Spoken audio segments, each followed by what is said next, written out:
Next, let's keep on reflecting upon the main topic of this conference. And for that, I would like to invite Newton Calegari, and he's part of this team who keeps on inventing, creating.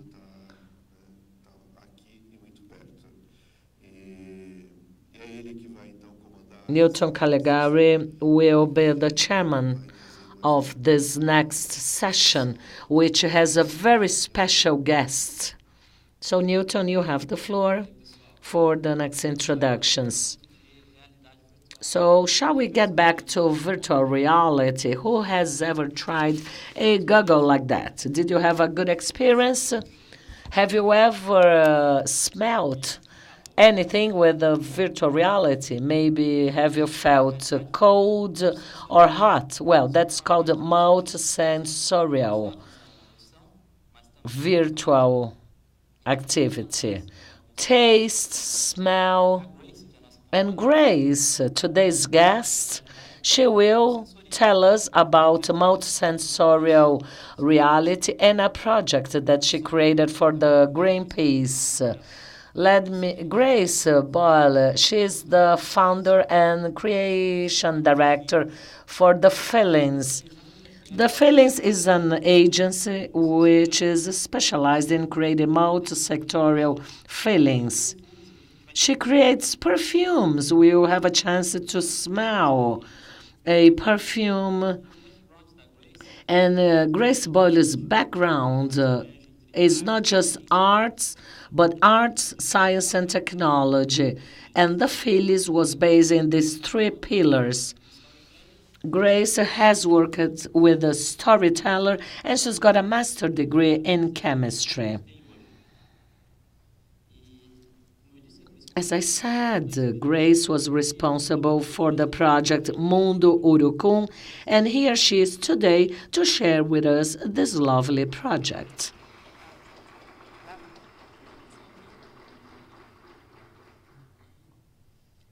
Hi, everyone. Thank you so much for having me. My name is Grace Boyle. I am the founder and director of the Feelies, as I think Newton just introduced. My apologies for speaking horrific Portuguese, so I'm going to speak in English, and I hope the translation is all right for everyone. So the Feelies, we're a multi-sensory VR production house, so that means we try and bring together a lot of different things from best practice, so from perfume to experience design to shooting in 360 video, actually, rather than VR so much at the moment. And we both kind of create our own content and collaborate with other people. I'm going to be talking a little bit about where we came from, how we came up with these ideas, and then also specifically about a project that we launched here in São Paulo earlier this year, which we made in collaboration with Greenpeace Brazil, Alchemy VR, and the Munduruku indigenous people. So let's start with a quote. This is a quote by Maya Angelou, which we find a big inspiration. It says, "I've learned that people will forget what you said, people will forget what you did, but people will never forget how you made them feel." And it's something I've found to be very true in my own life. But at the same time, when we start to think about how we make people feel things, what are the sources of the feelings? What are the information that we're taking in that causes us to feel different things in response to things that are going on around us? And a lot of the way that we tell stories at the moment as storytellers is very heavy on the audio-visual. Vision is one of our most dominant senses. It's a very powerful sense. But at the same time, there's certain things that we can get with vision, but there's some things that we can get with our other senses as well that vision can't necessarily provide. The latest thinking is actually that we have not the traditional 5 senses, but somewhere around 33 senses. These include knowing whether you're upside down, whether you're in pain, whether your stomach hurts. So we don't want to stimulate all of these when we tell a story, but this is certainly huge channels of emotional and potentially empathetic communication that we can reach as storytellers if we start to think about how to tell stories holistically to all of people's senses. So a little about how we began. 8 VR headsets in a disused cemetery. It wasn't the most glamorous of surrounds. Everyone has a prototype photo, and this was ours. I wanted to make the Feelies from Brave New World. If anyone's read the Aldous Huxley novel, it's quite a dystopian vision from the 20th century of the future about how you can displace experience and how you can control emotional content and extremities of emotional feeling. As I say, it's a dystopian version. I hope what we do is a little less dystopian. But I discovered VR around the same time, and it seemed to me a perfect way to actually start really thinking about how you can transport people from the place that they're in to somewhere else. But what about the other senses? So I reached out to these people at the University of Oxford in the UK, the Cross-Modal Research Lab. Cross-modal research is your modalities are your senses. Cross-modality is the way that your senses interplay to form your perception. You're taking information through these senses all of the time. So how can we start to work with how these different pieces of input interplay to form your perception and then tell stories that affect that perception? We created an experience with 2 pieces of existing VR content, Clouds Over Sidra and Walking New York, both by a studio that was then called Verse. It's now called Within. And they're both wonderful pieces of audio-visual content. They're very emotionally powerful. And we added in the senses at the same time. So here you can see we're kind of adding in some wind, some heat, and we started to play around with perfume as well, thinking about what the scents that we could bring in to enhance a story were. This is a still from Clouds Over Sidra. And as I started to learn more about cross-modal research and science and experimental psychology and perception psychology, you start to learn more about the different messages that the different senses can bring to people's perception. And if we're talking about VR as an empathy device, it's something that's been spoken about at length, you start to look at the root of empathy and the root of kind of being able to kind of emotionally reach out to other people. And that doesn't necessarily always lie in your audiovisual senses. It lies in some of your other senses as well. For example, touch is a very important sense, and the way it interplays with social cohesion, something called affective touch, is very important for how we feel close to other people around us. You have nerve fibers called C-tactile afferents in all of your hairy skin, which is most of your skin. And it's a good trick if you want to make somebody like you, you want to make somebody love you, you want to stroke their hairy skin at a velocity of about 5 centimeters per second. So this is something you can all practice over the weekend. Smell is also very important. It's interlinked with memory, and so powerful associations with home and with that kind of emotional connection with home. That's actually to do with how your brain is wired up. So your olfactory bulb, where your smell is received at the top of your nose, actually kind of has almost a shortcut to the centers of memory and learning in your brain. So smell is strongly implicated with value judgments, memory, learning, empathy.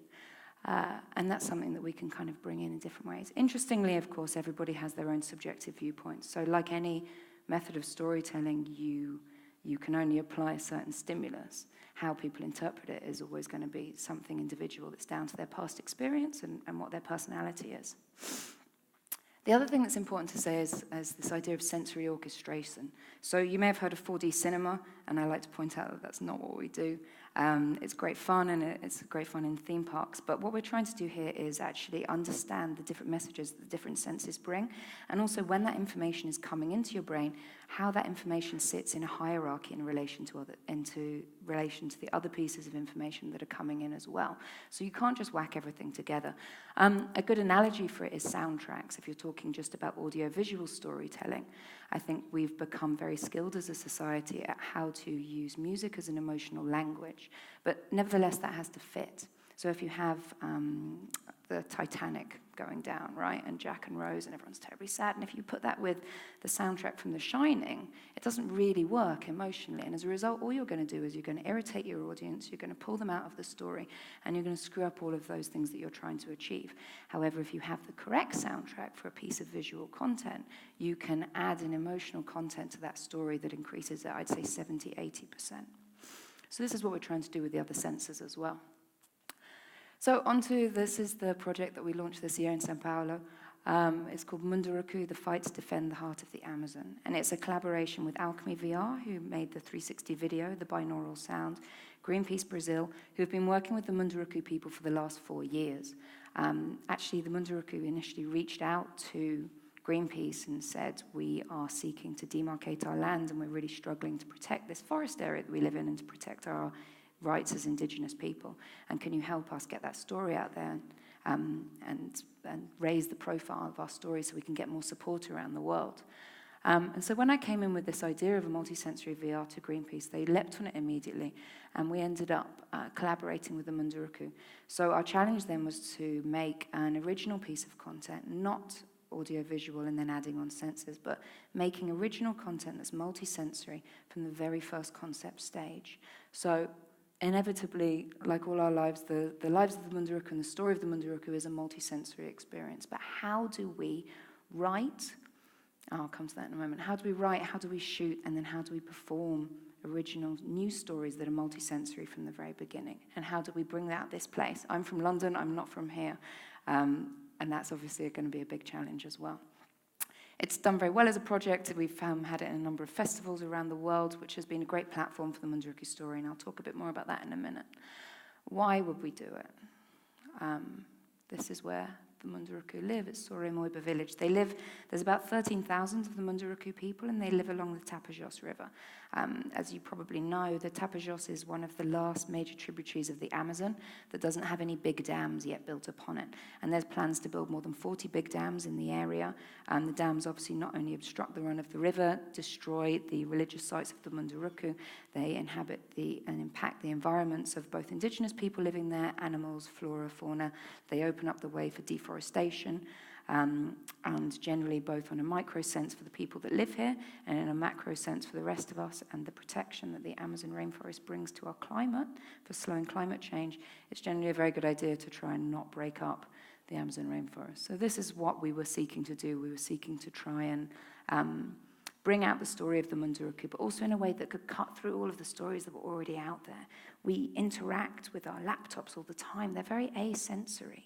And so how can we kind of bring out that story and make it something that's as close to being there as possible and has a real emotional impact for people to be able to connect with the Munduruku over a distance? And our aim was always to bring out the story of the Munduruku to an urban center in Brazil, initially at the beginning, so trying to build that urban-rural connect and then see if we can apply that in other places as well. These are the Munduruku people. They are seeking to demarcate their land. As I pointed out, they're pretty fierce warriors, actually, and as you'll know with their occupation of dam sites recently, they're pretty fantastic. So they were really open to collaborating with us. In fact, they'd actually shot some 360 video already before, but no one had ever asked them, can you tell us the multisensory aspects of this place? So that was something that was very interesting to do together. We launched the exhibition in São Paulo in June, just this year, and it ran for a month. Approximately 2,000 members of the public went through, and actually Ceweb.br and PUCSP, this organization did some research with a lot of the people that went through. And these are just a few results, as the translation is for me. So if we're seeking to actually give people a sense of transportation to another place, how well have we done with that? And in doing so, if we're seeking to build empathy and build a bridge between an urban person and a Munduruku person, how well have we sought to do that?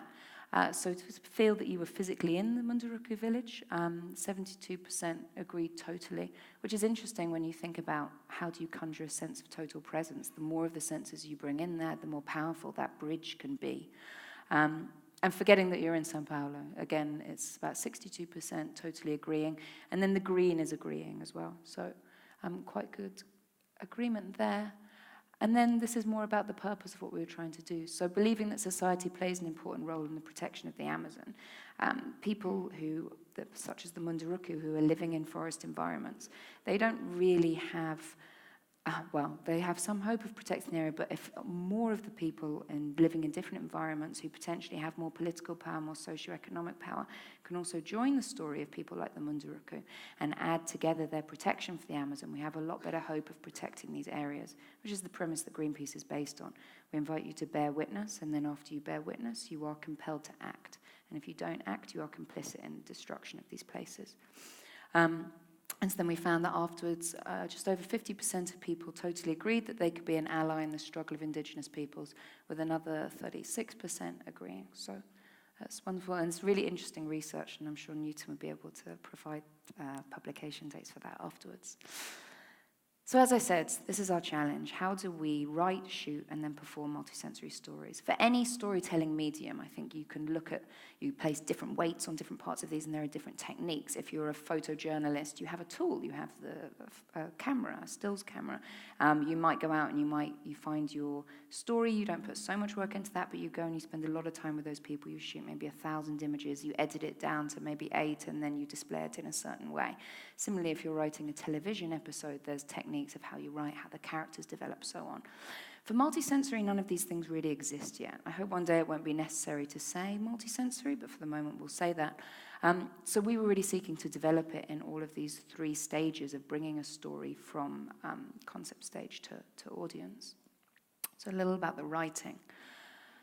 We decided to, so we wrote this story, obviously very much based on the story of the Munduruku and interviews that were done with the Kaziki, but it was written between Alchemy VR, the Feelies, and then also Greenpeace. So it was very interesting trying to work together to write a piece, thinking about how all of the senses interplay from the very beginning. So we based it all around a narrative arc. This is quite a classic campaign narrative arc. You have your your positive, your trauma, and then you actually, importantly, you have a rise towards the end, which is your section of hope, because fundamentally this is a campaign and we're inviting people to come on board to join the struggle of the Munduruku and protecting this forest. So it's important to have that invite to action at the end. There's probably a little too much detail here, but just largely in telling multisensory stories, change is very important, which is why we also decided to stick largely to this kind of narrative arc. So you have moments where your atmosphere changes, and what can that actually tell you about the place you're in and the value of it. Symmetry is also quite nice in terms of psychology. People will largely remember the thing about the beginning, and then they'll remember the kind of peak in the middle. And so in terms of the sensory stimuli for the whole experience, we build it in slowly and we kind of drop it out slowly towards the end. So the points where you have the most intense sensory inputs are your peak of your positive associations and your peak of your negative ones. And I'm just going to go through example of scene from each of these parts. The experience that we made, the 360 video is about 14 minutes, and that has sensory accompaniments. And then we've also designed an experience around that. So that's the middle of 3 stages. So here's an example from the very beginning. So think about your audience, think about who they are, what their perceptions are, what their preconceptions are. I think there's a problem quite often with preconception of indigenous peoples as being primitive, holding back the development of the country, these kind of biases. And so we were seeking to make sure that that was something we allow people to overcome. I think quite a lot of the time, if you've grown up in an urban environment, as I did, you get very used to vision being your dominant sense. You get very used to what is a good-looking surrounding, or like a successful building, or the things to aspire to, and the building materials is something that's quite important there. Where the Munduruku live, they don't have these kind of same building materials. So we thought the first scene where you actually enter into the Munduruku village as a visitor to this experience, how can we send you signals through your other senses that say, you know what, you can recognize things about this family scene, and you can also feel at home here. So I said smell and the sense of home have quite strong links, and that's also quite cultural. So we asked did a lot of interviews with a lot of Brazilian people saying, what is the smell of home for you? And basically everyone came back and they were like, Sunday barbecue. Because it's family, it's not working, it's people coming together, it's people being relaxed. Even the vegetarians were coming back and saying Sunday barbecue. So we put a lot of work in trying to figure out how we could get the perfect smell of the Sunday barbecue into a VR experience. And we were working with chefs, and apparently it's the moment where the fat just turns to liquid and drops on a coal. That is the crux of the smell that you want to associate. However, we were then thinking we wanted to take this story out into other countries around the world. It might not be something that translated so well. So we ended up going with coffee. Coffee for many years has been associated with social cohesion, with talking with friends. It's also something that most people would recognize from their own lives. So it reminds you of your house in the morning, your home, and you can make those associations. In this scene, when you visit as well, you'll see, so there's a pot on the side that's steaming, and this is coffee cooking, and so we give you the smell of coffee. And we also place a warm cup into the palm of your hand. Now, as a visitor, this is something that makes total sense. It's a cup of warm coffee. But we're also doing this because there's evidence that you feel greater social cohesion with people when you're in warm environments. And so we want to make people feel that they're welcome there and as close as they can possibly be to being there. This is the forest scene. So this is kind of, if I go back here, we're in the forest and nature section. So we're building up to the kind of the peak of the positive associations. So first of all, we show people positive kind of social parts of the village, and so we introduce them to the Munduruku village, and you see a scene where people are harvesting manioc, and you learn a little bit about the cultural and kind of traditional values of the Munduruku people. And then we actually start to look out into these incredible nature surrounds that they live in. So when we first transfer into the forest environment, we actually have no vision there at all. We have that just completely black because we want you to really focus in on your other senses for about 5 seconds and see what is that surround that you're suddenly in. We did a lot of interviews with people as well and saying, what are your sensory memories from actually when you visit Soroimoiba and when you first go into the forest? And a lot of people said they noticed from being in a village, which is in a clearing in the forest, and then actually going into the forest, you notice that the temperature goes down and the humidity goes up.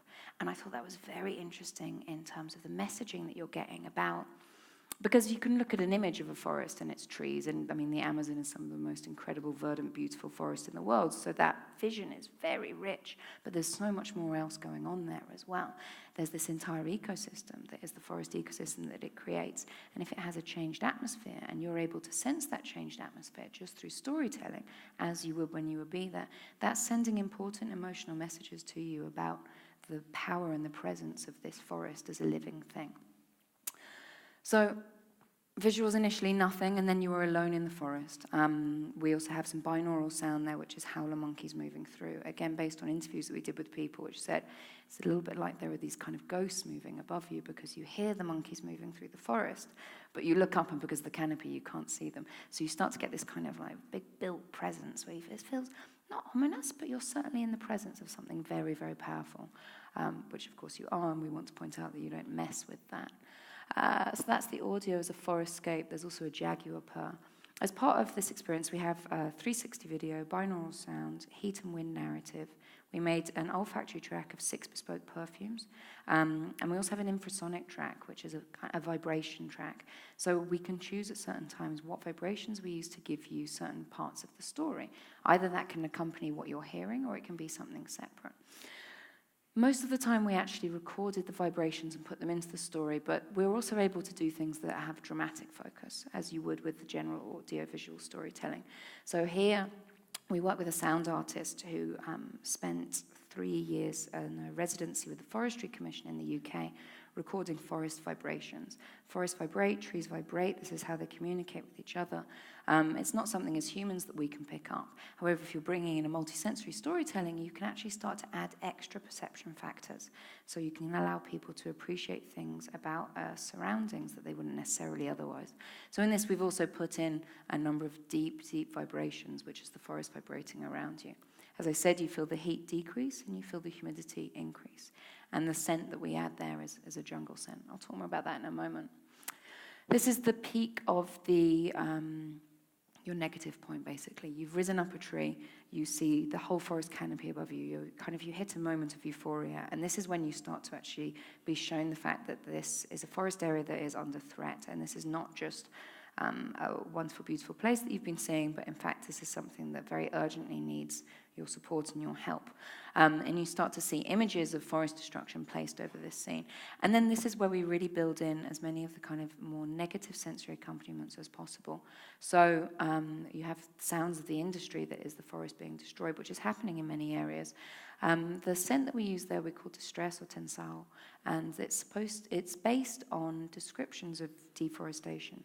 But what is the smell of deforestation? It's not just sawdust, it's the entire parcel that goes with that. So it's the asphalt that you lay the roads with, it's the petrol that powers the machinery, it is the sweat of the people that are cutting down the trees.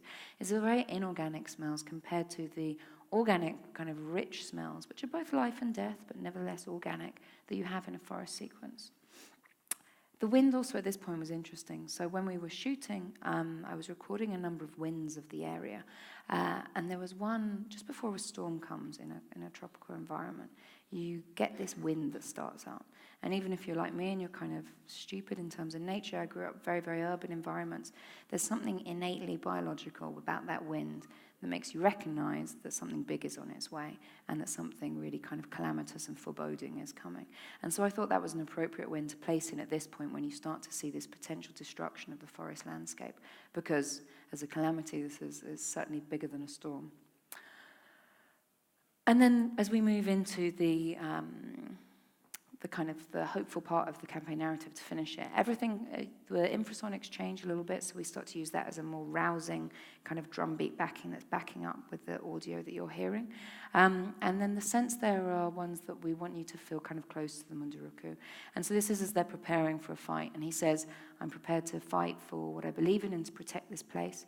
This is not a war of the old style. It's not a war of arrows. It's a war of words and documents. And they're painting themselves and getting ready for that war. And then you kind of see them dancing together. So it will make more sense if you're able to experience it. We actually have some of the pods up in, which I'll come to, in Argentina in a couple of weeks in Buenos Aires, if anyone is there. Otherwise, they'll hopefully be up again in Brazil soon. But shooting multisensory stories. Again, how do we do that? There's not a camera that we can go out and just shoot multisensory. So we've been trying to develop, how do you map a place multisensorially? These are the Sorimoiba, the village that we stayed in. It's relatively small. It has only about 80 people. And this was our crew, so members of Greenpeace Brazil and then others coming over from the UK. So this is us trying to seek to how to map an area multisensorially. So there's a few things that we were doing here, measuring the humidity changes, the temperature changes, the light intensity. How does that change as you go from day to night, for example? Here are some graphs of how the light intensity, the temperature, and the humidity changes, both as you have dawn over Sorimoiba and then dusk over Sorimoiba. So you start to understand how these things interplay. As you can see, we were also recording the soundscapes underneath the river. Now, this is quite interesting because the river obviously is such a major part of the story. We're talking about dams, and we're talking about the Munduruku living around the river. So we knew when we went that the river was going to be a big part of our story. And yet when we went in the middle of the day, we were surprised to find out that there was very little going on in the river, actually. The smell of it was dead. And when we put the hydrophones down in the middle of the day, there was also very little going on by way of audio recordings underneath the river. And at night, it was completely different. Are we handing out the perfume? No, not yet. Okay. You handing out the perfumes? All right, we'll skip ahead. These are some wind graphs that we came up with. And this is how we sought to do the smells of the Amazon. So I think there's one perfume scent going out there, which is this one. So this is our perfume, and this is a man called Najiba Chaibu. There are chemical ways of tracking scents in a place, but you take away the power of the storyteller. And so what we did is we took a perfumer to the Amazon, and he went around and he smelled a number of different things. The Munduruku were bringing us things to smell, and he made a number of different perfumes. So the one that's going around at the moment, I believe, is called Manioc Harvest, Colheita de Mandioca. And this was the scent of a field as it was being harvested for manioc by the Munduruku. How do you note down what a place smells like? This is something that's quite interesting and also something that there isn't an existing notation for.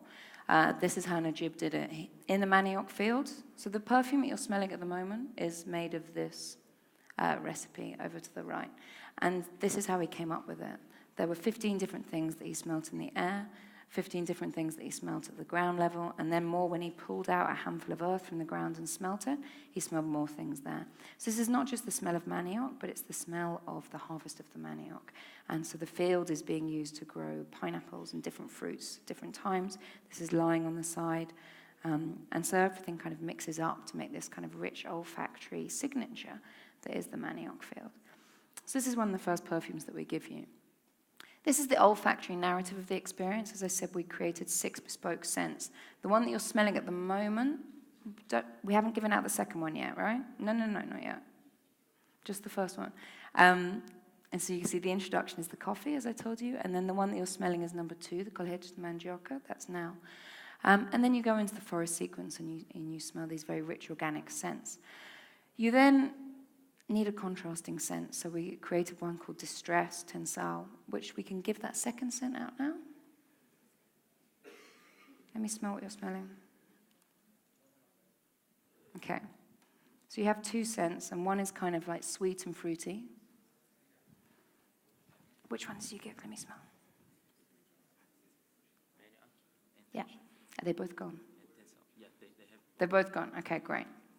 So you've got the direct contrast there between the two scents. And the sweeter, fruitier one is called Heads de Mandioca, and then the more inorganic kind of piquant one is distress. I hate this smell, this distress. For me, it gives me a very kind of biological reaction in the back of my throat. Some people like it, and again, this comes back to subjective takes. You can't necessarily control what people's reactions are going to be to things, but you can say that this is an inorganic smell, and this is an inorganic situation, which is the deforestation, as opposed to this very kind of like rich organic sense that you have when you're talking about the forest, the manioc harvest, and nature when it's left unfettered. Fluorescentenza is an interesting idea at the end. After you've seen the destruction of the Amazon, the point is, Insori Moiba is not yet destroyed because there is potential for you to get on board with the campaign and save it. However, we didn't just want to go back to sense of the forest when you see the forest, because it's too much like everything's fine. Once you've seen the threats that face this place, how can we actually leave that sense of threat present in your mind over the rest of the story? With vision, you can't really do that, and so we've been trying to do it with sense. So we actually have, it's almost like a mask being laid over. So you smell the forest again, you're back in the forest, but it has a slight hint of distress, which is a mixture of the forest scent and the distress scent that you're smelling there. Then moving on to the performing of the multisensory stories. How am I doing for time? There isn't a VR headset for multisensory VR. There's a VR headset for audio-visual, and there's headphones for audio. But what do you do? How do you perform sense to people? How do you perform heat and wind to people? How do you give them kind of haptic feedback? And there's the beginning of these devices coming out, but as a theatre for a multisensory 360 experience, nothing really exists yet. So we made one. We work with a designer called Mark Tildesley. He's a production designer. He designed the Olympic opening ceremony for London in 2012, the Olympics. And these was our initial sketches. So we knew that we wanted to have a kind of a 360 globular environment. They're very kind of like futuristic images at this point. We knew we needed to have the ability to refresh your olfactory environment, because each person coming in needs to have a fresh olfactory narrative that they go through. A few other things. How do you then think about the bigger experience? What does the theatre, if you're thinking about a theatre, what does the entrance hall look like? What does the bar look like afterwards? How do you get people kind of thinking about this story the whole way through? Here we're looking at 3 stages, so a kind of an entrance one, then you have the experience in the pods in the middle, and then a debrief area where people have been affected by this experience and the story that they've been told, and they want the opportunity to find out more information, to talk about it, to find out how they can help. There was some early things that we thought of doing. Where would you install these in kind of natural forestscapes? This is when we were thinking about the Museum of Tomorrow in Rio. Maybe they look like big jellyfish that crawled out of the sea. Maybe they look like massive toucans, who knows. And then started a series of very long and late nights conceptualizing this. We ended up deciding to make, rather than these kind of like futuristic metal things that we had at the beginning, we ended up deciding to go back using quite natural materials. So using woods, using quite natural shapes. I find a lot of the time that technology is packaged in a way that is quite kind of cold and hard. And there's a lot of black, there's a lot of kind of sleek metal and kind of like neat edges. And it's not very warm and it's not very sensory. It also tends to associate itself mostly for your audiovisual senses, which if you go back to even Greek education, we were taught were the higher senses. They were the senses of rationale and intellectual reasoning, and they were stable and to be relied upon. If you contrast that to what taught to be the lower senses, the bodily senses, they're generally painted as being more emotional, which they can be, less reliable. If you genderize them, the higher senses become more masculine and the lower senses become more feminine, more variable, kind of less trustworthy. And so since we're bringing these two back together again, how can we bring that in the design of what we're making as well? So to contrast the kind of the sleek, black, hard packaging of audiovisual technology, let's use this kind of lovely soft woods, and let's use these organic shapes and compound curves. So you can see we've got this kind of like strange alien arm hanging over kind of a quite organic egg shape there.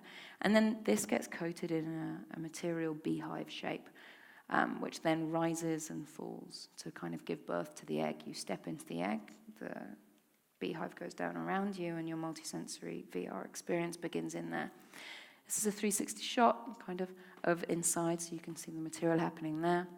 For Munduruku, you have 3 heat lamps, each of which have their own program track as they're taking you along that story as we've written the narrative. You also have 3 fans, which are all individually programmed, so either with wind that we took from the Amazon or wind that we decided was appropriate to that piece of the story, and that guides you through.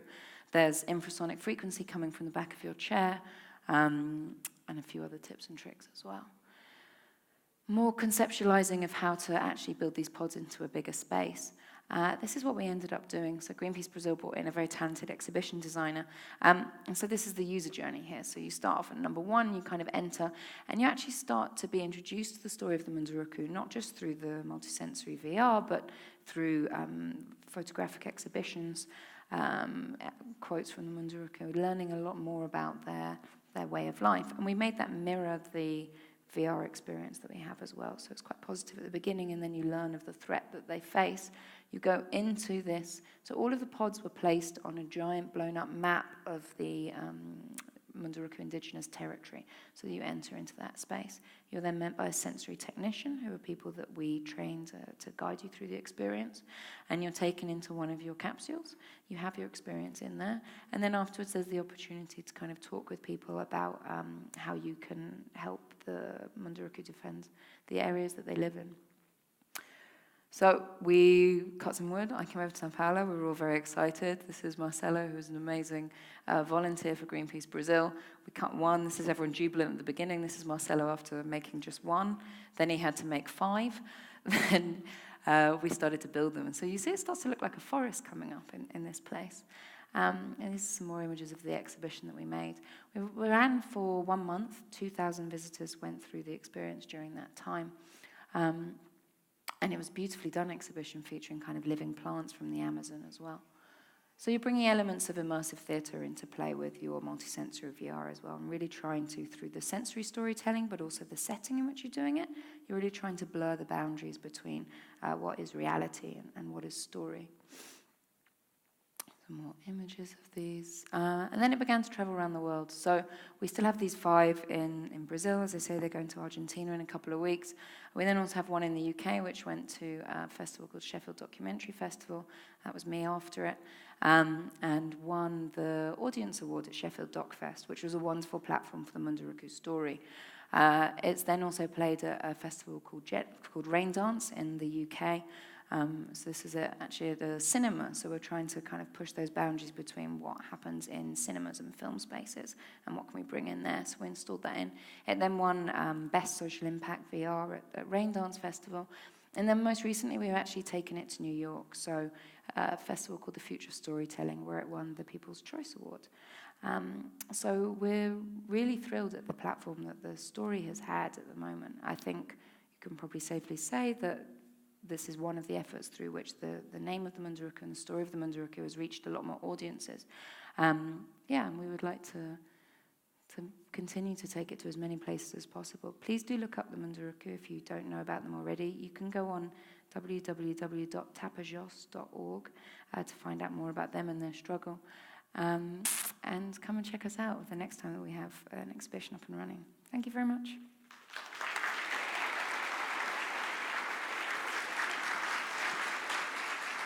Thank you, Grace. Did I go over? Thanks. Vamos abrir agora para algumas perguntas. We're now going to open for some questions. Were you able to smell the scent? One aroma was the aroma of tension, exactly when they were destroying the forest, and the other scent was when they were harvesting manioc. It was, and the manioc is really essential for that indigenous population, and therefore we got to smell a much more pleasant scent. So let's move on to questions and answers back there. Hi, Grace. My name is Daniela. Hi. And I work in a studio that creates interactive, immersive storytelling for VR. Amazing. So I can really relate to that. And one of the questions I have for you, which is what we face in our office, is that this is real immersion. Already with the audio and the visual, people are really taken. And we're always trying to add the passive haptics, the senses. It really immerses people. And as you said, so people say, I forgot where I was. I really believed I was in another village. and we have that reaction. People create a real memory with real emotions of their experience. And we are always questioning the ethics. What is real, what isn't? I mean, how real, how valid are these experiences for people? And I would like to know your opinion about that. Yeah, it's a very, very interesting point. I think certainly you, with the elements of kind of theatre that you bring in around it, you certainly pay credence to the idea from the very beginning that certainly this is a theatrical piece and we invite you to come in and experience this story with us. So that's very important. You're not, and then that's followed up with afterwards. It's also to do with how much can you make it like being somewhere, and what are people's ability to travel, and how can you actually facilitate their ability to travel, and within that story allow them to connect over distances. For me, it comes back to before I knew about the Munduruku, before I've met people in Greenpeace Brazil, I actually used to work in Greenpeace in India, and we were campaigning on trying to save a forest there that was going to be turned into a coal mine. And I was living in Bangalore as like a big urban center, and we were really struggling with how to tell this story of this forest to other urban audiences in a way that was like emotionally compelling. And finally I went and I visited this forest place. And the reason we've been having trouble with it was because, it didn't really look like the Amazon, and the trees were kind of spaced out, and they lost their leaves, and the fruits that they gave off nobody knew, and there were no tigers there, and there were no elephants there, and we'd really tried to find all of these things that people could kind of like emotionally grab onto in that storytelling way. And it didn't really have any of them. And so I finally visited the forest place, and I just felt very, very strongly that I was inside something that was a living thing. And it was because it stimulated all of my senses. And that wasn't the kind of sentiment that I had been brought up to say, if you know what I mean. I was like super urban, and that would have been a bit hippie, and all of that. So, but I felt very strongly that I was within something there, and that was very awe-inspiring, and it made me understand incredibly small and insignificant I was in the face of this scape. And then I went to a nearby place where a coal mine had already been created out of this forest, and although the same stimuli were there, wind and sun and dust, and it was dead, actually. There was the living thing that I felt in the forest place wasn't there anymore. And that stayed with me. And so, yes, there are ethical concerns, but I think that's only if you look at it from one perspective, which is that I seek to, against your will, impose this story upon you. And that's not really what we're trying to do. It's more, how can we do our best to open up these channels of understanding for people who want to walk through them, and enable that to be a richer experience whereby they can connect. Just like I was able to go to that forest and actually make that emotional connection and actually understand through my stupidity, my natural stupidity, about the power of this place and the value of this place. How can we facilitate that for other people who are not maybe lucky enough to go there at the same time?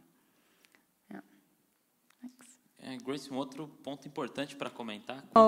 Grace has another important point to comment, because when this experience was starting, we had some capsules, as she commented, and we went there to get to know, and we were trying to collect information about how people felt and have a more academic survey.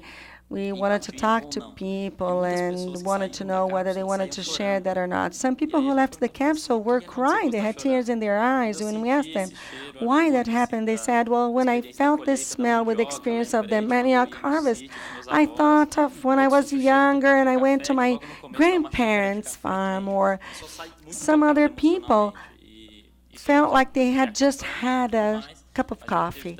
It was very touching for everybody.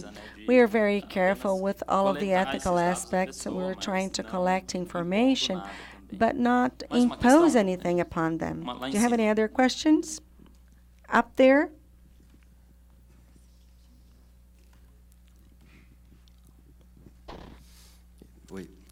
Hi. I'm going to talk to you in Portuguese. I wanted to know what the relationship is with the web, because this is a standalone experience, and I wanted to know if you intend to stream this through the web, or whether that has an actual relationship with the web. Yeah, that's that's next stage, basically. So at the moment, It's interesting because VR is starting to have some kind of like network that allows it to go out around the world, and there are more headsets in the world, but for the multi-sensory experiences, not so much. It is an embodied experience, certainly, and so in that I draw those comparisons to theatre and to the immersive theatre and to the built environment there. At the moment, it remains an embodied experience, and there's values of that are quite nice in a way. I mentioned that we have sensory technicians who actually guide you through that experience, and when we went to we'd done 2 big openings in a go, and by the end of it I was pretty exhausted, and I thought we have to automate this entirely and then allow it to be something that can happen across digital interfaces without necessarily the presence of people there.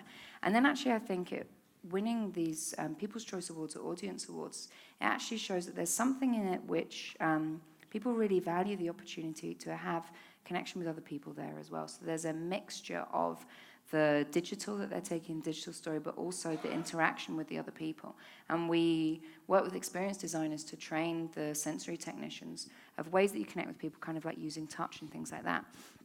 Back in the UK, I work with a lab called the Science of Human-Computer Interaction Lab. They're working a lot on kind of haptic languages, emotional languages through touch, and then also ways that can be communicated through web interfaces, for example. And it's the same with olfactory. There are ways. Olfactory is trickier because you kind of can't really live mix your scents because they need to compound over some time. So you need the capsule of the scent already, and then, of course, both parties need to have them.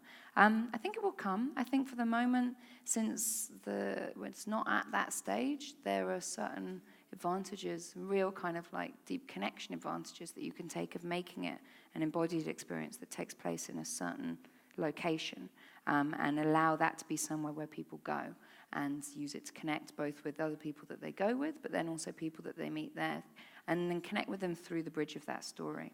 So until the technology advances a little bit, I think we'll be taking as much use of that as we can, because it's also a powerful way of connecting with the story. Obrigado, Grace. Thank you, Grace. Obrigado, pessoal, pela palestra. Thank you all for the lecture once again, and a round of applause to Grace. It was an amazing lecture.